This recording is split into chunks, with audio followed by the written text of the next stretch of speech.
The boys ran puffing up the rocks. "I'll say it was cold," declared Bruce, making for an isolated place in the sun. The girls, huddling together, slopped out of sight into their retreat.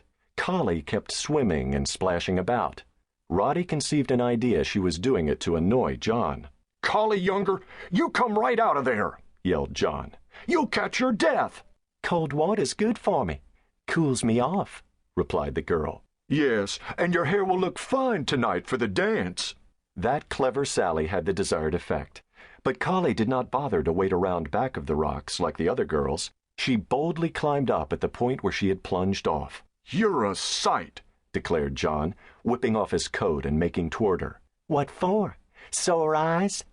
John's vehement denial was at distinct variance with Roddy's rapt attention.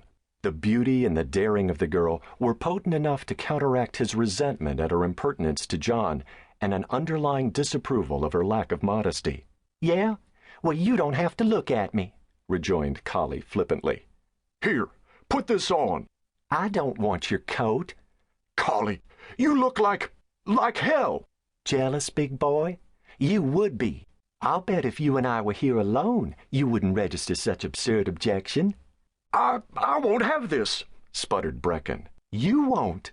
Since when were you my boss? Jack, I'm fed up on you. We're not engaged, and even if we were, I'd do as I pleased." "You bet you would," said John bitterly. "You get a kick out of such indecent display." "Who's indecent?" queried Collie hotly. "It's your mind, Jack Brecken.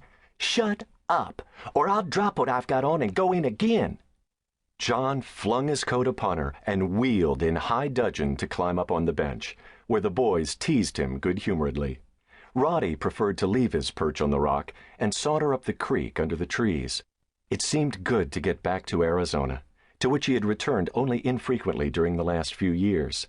Canyon Creek had been one of Roddy's haunts as a boy, and the dry smell of pine, the stream rushing here in white wreaths about the mossy rocks, and eddying there in amber pools where the big trout lay like shadows, brought back memories and dreams that hurt. What days he and John had spent together in these woods! Red squirrels chattered into the still solitude of the forested canyon. He encountered deer tracks in the dust of the trail. What a joy it would be to again take a fall hunt with John! The smoky haze in the glades, the brooding melancholy of the canyon, the plaintive murmur of insects, the intervals of unbroken solemn silence assured Roddy that the hunting season was not many weeks away. He retraced his steps, sorry to leave the shade of the gray-barked sycamores, reluctant to join the crowd of young people again. The boys were all Arizonians whom he had always known, but the girls, except Sarah, were strangers from beyond Hazleton. Roddy had noted with an unwanted stir of feeling that his bad reputation had in no wise kept them aloof. In fact, it had seemed quite the opposite. The Texas girl, who had made such an exhibition of herself, had cast too many glances in Roddy's direction for him to believe them casual. No doubt she was taking John down the line, and would do the same thing to him if she had the opportunity. He felt sorry for John, who was so obviously in love with her. And to feel sorry for John, to whom he had always looked up, was not a pleasant sensation.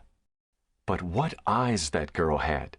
He had thought they were hazel until he had seen them this day, as she stood bareheaded in the sunlight, and then he decided they were topaz. Their color could not have had anything to do with their tantalizing expression, and he admitted that the rest of her matched her eyes. Roddy felt ill at ease. He had not wanted to attend this picnic with John, who, however, had insisted until he gave in. Absence and a gradual drifting had not changed his boyhood love for his brother. That, Roddy reflected, had been the only anchor he had known. When he got back to the others, the sun had gone down behind the fringe of the western rim. Deep shadows showed under the walls. The warm breath moving up the canyon had cooled.